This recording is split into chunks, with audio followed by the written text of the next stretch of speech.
평양교회주일학 교회 여러분 안녕하세요. 이번 성탄절에도 여러분과 함께 성탄 찬양 예배를 드리게 돼서 정말 반갑고 기뻐요. 여러분 암행어사가 뭔지 아시죠? 네, 옛날 조선시대에 임금님이 지방관청의 관리들이 백성을 잘 다스리고 있는지 아닌지 살펴보고 못된 관리들을 처벌하도록 임명했던 사람을 암행어사라고 불러요. 그 암행어사는 옷차림부터 수수하게 평민처럼 하고 다니다가 꼭 필요할 때가 되면 암행어사 출도요 라고 외치면서 자기 신분을 밝혔어요. 그런데 그때 꼭 필요한 것이 바로 마패였어요. 마패는 지름 10cm 정도의 동그란 구리패에 말 그림이 한 마리 또는 여러 마리까지 새겨진 것이었는데, 암행어사한테는 보통 말 2마리 혹은 3마리가 새겨진 마패를 임금님께서 하사했어요. 그 마패가 그 모습은 보통 사람이었지만 임금님께서 파견하신 진짜 암행어사라는 사실을 확인해 주는 증표였던 것이에요. 예수님께서 탄생하실 때도 그런 암행어사의 마패 같은 것이 있었는데, 누가복음에 나오는 천사는 바로 그것을 두고 너희에게 보여주는 표적이라고 했어요. 이 시간 저는 사람의 모습으로 탄생하신 예수님이 사실은 하나님께서 보내신 진짜 구세주이심을 증명해 주는 두 가지 표적이 무엇인지를 함께 살펴보겠어요. 첫째, 베들레헴이 예수님 탄생이 하나님께서 주권적으로 행하신 이런 것을 증명해 주는 표적이에요. 우리 1절부터 7절까지 어린이들과 어른 교우들이 함께 봉독하겠습니다.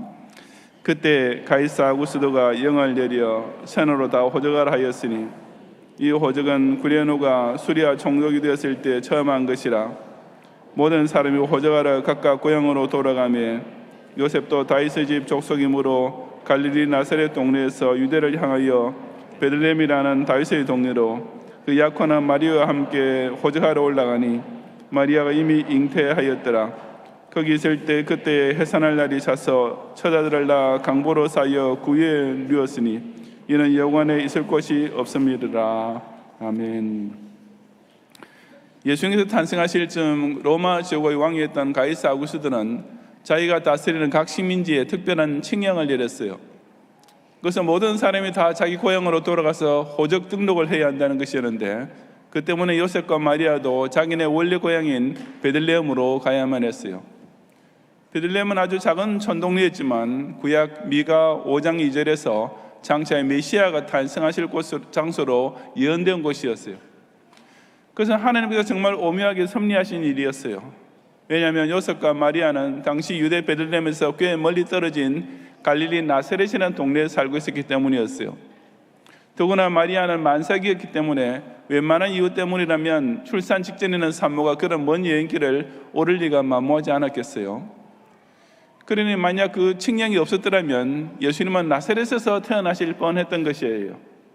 하지만 하나님께서는 예수님이 구약 성경에 예언된 대로 정확하게 베들레헴에서 탄생하시기 위해 가이사 아구스도의 마음을 움직여서 그런 특별 칙령을 내리게 하셨고, 요셉과 마리아는 로마 황제의 명령이니 어쩔 수 없이 베들레헴으로 가게 되었던 것이었어요.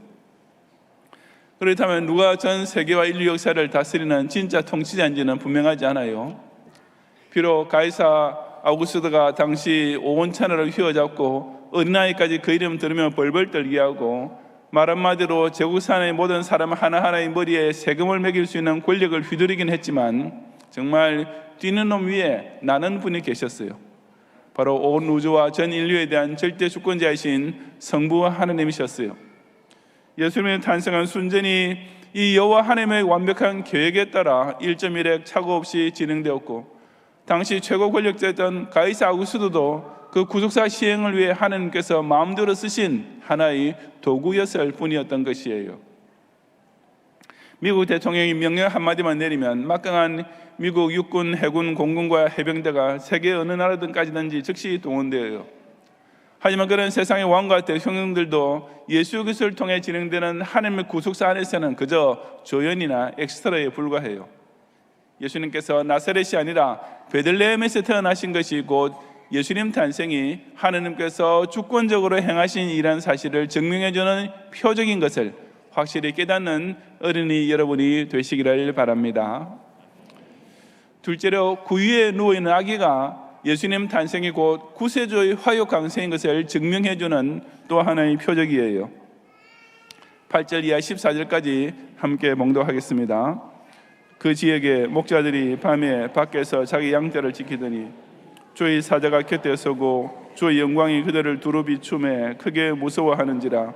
천사가 이르되 무서워하지 말라. 보라, 내가 온 백성에게 미칠 큰 기쁨의 좋은 소식을 너희에게 전하노라. 오늘 다윗의 동네에 너희를 위하여 구주가 나셨으니 곧 그리스도 주시니라. 너희가 가서 강보에 쌓여 구유에 누워 있는 아기를 보리니 이것이 너희에게 표적이니라 하더니, 호련히 수많은 천군이 그 천사와 함께 하나님을 찬송하여 이르되, 지극히 높은 곳에서는 하나님께 영광이요 땅에서는 하나님이 기뻐하신 사람들 중에 평화로다 하니라. 아멘. 예수님 탄생 직후 제일 먼저 그 소식을 들은 사람은 그 지역에 있던 목자들이었는데, 그들에게 과연 어떤 증거가 주어졌을까요?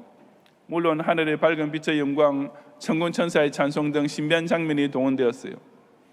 하지만 그들에게 주어진 구주 탄생의 결정적 증거는 곧 너희가 가서 강보에 쌓여 구유에 누워 있는 아기를 보리니 이것이 너희에게 표적이리라 라는 말씀에 있어요. 지금 막 태어난 아기를 어디 눕혀줄 위아용 침대나 요람이 없어서 짐승 여물통에다 누웠다고 한번 상상해 보세요. 비위생적인 것은 고사하고 그야말로 부모로서는 억장이 무너질, 눈물이 왈칵 쏟아질 비참한 장면이 아니겠어요? 하지만 그 구유에 누워있는 아기야말로 장차 메시아께서 비천한 존재로 화요 강세하실 것이라고 예언했던 구약 말씀과 꼭 맞아떨어졌어요. 바로 이사야 53장 2절에서 메시아의 탄생이 마른 땅에서 나온 뿌리 같아서 고운 모양도 없고 풍채도 없은즉 우리가 보기에 흠모할 만한 아름다운 것이 없도다라고 예언된 말씀이에요. 만약 구유에 누워있는 아기라는 표적이 없었더라면 목자들이 아기 예수님을 정확히 찾기가 어려웠을 거예요. 베들레헴이 비록 작은 동네이긴 했지만 갓 태어난 아기들이 몇 명 더 있을 가능성은 충분했기 때문이에요.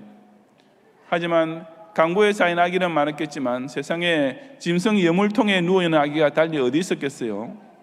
그러니 목자들은 베들레헴에 가서 갓 태어난 아기마다 찾아가서 그 아기의 관상을 따져보고 어쩌고 할 필요가 없었어요. 신학적인 무슨 깊은 지식도 필요 없었으며 메시아 족보에 대한 역사적 지식조차도 필요 없었어요.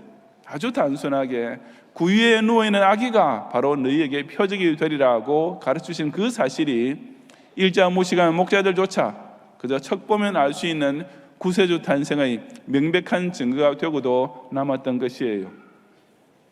성당 카드에 그려져 있는 예수님의 말구유는 아름다운 색상으로 때로는 화려한 금박으로 인쇄되어 있고 그 구유 안에 누워있는 아기 예수님의 머리 뒤에도 의뢰 금빛 후황이 있기 마련이에요. 만약 하나님께서 실제로 그런 표적을 사용하셨더라면 당시 베들레헴 온 동네가 당장 소문이 나고 거기 있던 사람 모두가 다 아기 예수님이 바로 그들이 기다리던 메시아라고 난리를 쳤을 것 아니겠어요?